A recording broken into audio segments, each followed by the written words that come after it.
Hey, welcome back everybody. Hey, so what we're going to do, we're going to install the Midland 275 into the Bronco. I think what I've done is maybe come up with the cleanest possible way that you could install a Midland 275 into a Bronco. There's a lot of good videos out there. I'll let you guys be the judge if this is the best way. On this install, what I ended up doing, I ran to the local hardware store. I ended up getting a chair square leg cap and a couple of rubber grommets in hopes to maybe find a way to make a temporary mount. Great thing about the 275 is this head unit just needs to be mounted somewhere. It doesn't even have to be visible. All the controls that matter are on the handheld. You have the power, the channels, the volume, the menu, everything can be done through this unit. So this is the only thing that needs to be left out and visible and able to be used. One of the things I ended up getting was an extension piece that ran, it's basically just like a little Cat 5 extension that runs from the mic to the unit itself. That'll allow me to maybe mount this in an area in which I'm thinking, I'm going to show you here in a little bit, that might be not only efficient in space, but also maybe a little more secure. There is a panel right under here. It's basically between the console and the climate control unit. So that little panel I popped out, and you'll see right there, that is my mount actually for the microphone.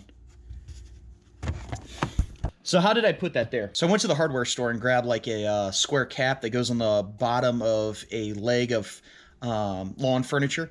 And that was going to be my basis point. Those have like little grips along the edges that you can slide and pop up. Well, I had to actually make a square or cut out a little square that was just wide enough to securely hold the Cat 5 connection piece at the very end. Basically took a sticky note and put it on the end of the Cat 5 and trimmed all around it till I got the actual size that I needed to cut out in the chair square. I didn't measure it all. I just ended up trying to get it eyeballed as close as possible as the center. Once I placed it in the center, I used an X-Acto knife and started slowly cutting around, digging and trenching out the outline with the X-Acto knife. After I got a pretty deep groove, then I went ahead and cut it out. A Dremel might have been easier, but my Dremel burn up. I haven't had one forever. I just don't use them that often. So this works just fine. X-Acto knife worked great, actually, especially since I was trying to be pretty detailed with the cut. You just got to be a little more careful and a little more patient. Once I got that hole cut out, then I figured out that the extension cable is actually able to be pressed through, and it was pretty tight. I went ahead and dropped a little bit of glue on the inside of the square to hold it there, and then actually just to make it a little cleaner, I put a round grommet on the outside to kind of clean up and maybe, you know, hide up those ugly edges a little bit. After that, it's just putting the cable back through and then putting the panel back in. So that brings us to where I'm at now. I try to do a lot of this stuff in advance versus you guys waiting on glue to dry and all this other stuff. When I get to the glove box, here's what I got.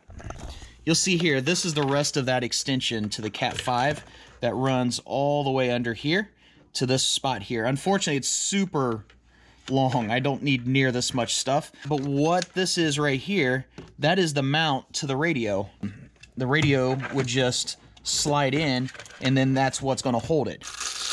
I have that with Velcro on both sides, so that way it doesn't go anywhere, and I have a little bit of adjustability if I want to move it around. The Velcro's wide enough, I'll have probably an inch or two to play with it. What we're going to do today is go ahead and install this radio here.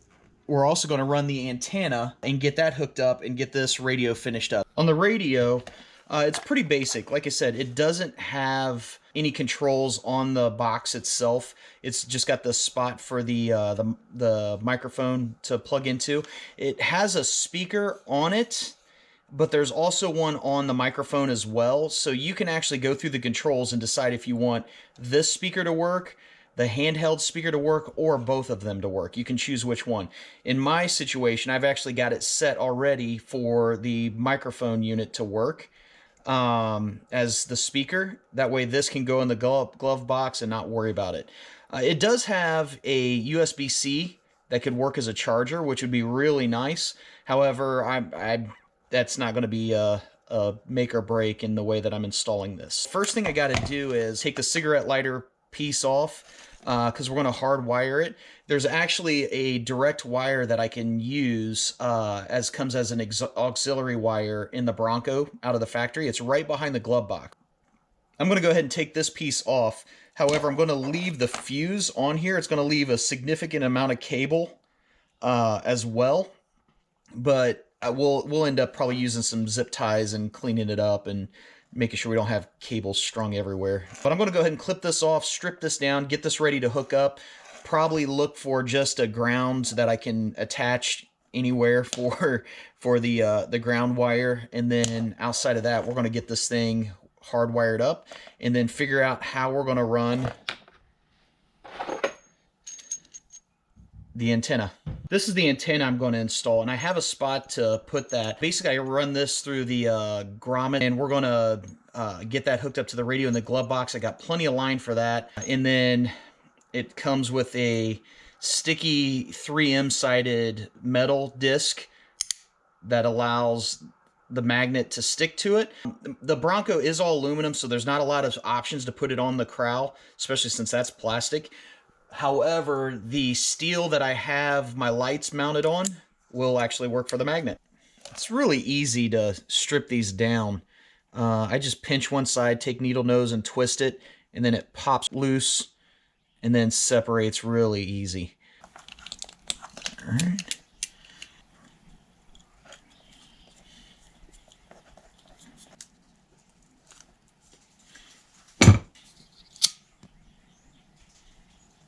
We've got, like I said, this extra cabling.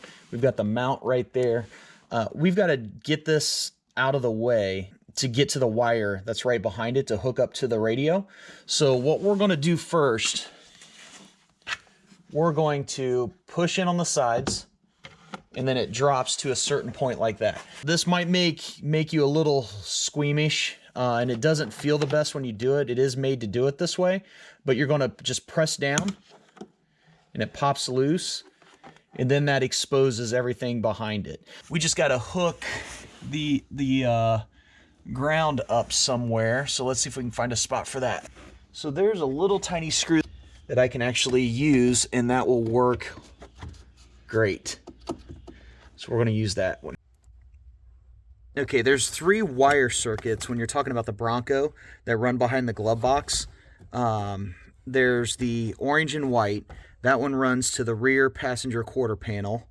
There is the brown and white.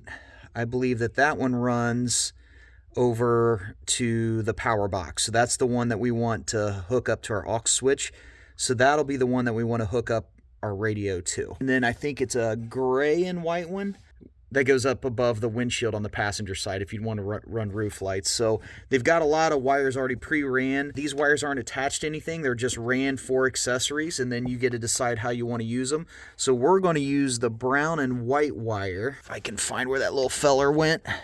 That guy right there. We're going to run that to our radio power. So we're going to get that attached, then get it attached underneath the hood, and then we should have power. Should hopefully give us a good ground right there. Now the only thing to do is take the yellow wire, which is aux switch 1, hook it up to the brown and white wire, which runs across the bottom of the dash, and then our radio will be hooked up to aux switch 1.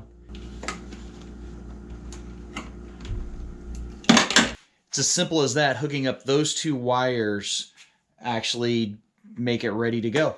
There's a grommet back underneath there that we're going to pop out, and then we're going to just run the cabling for our antenna under there.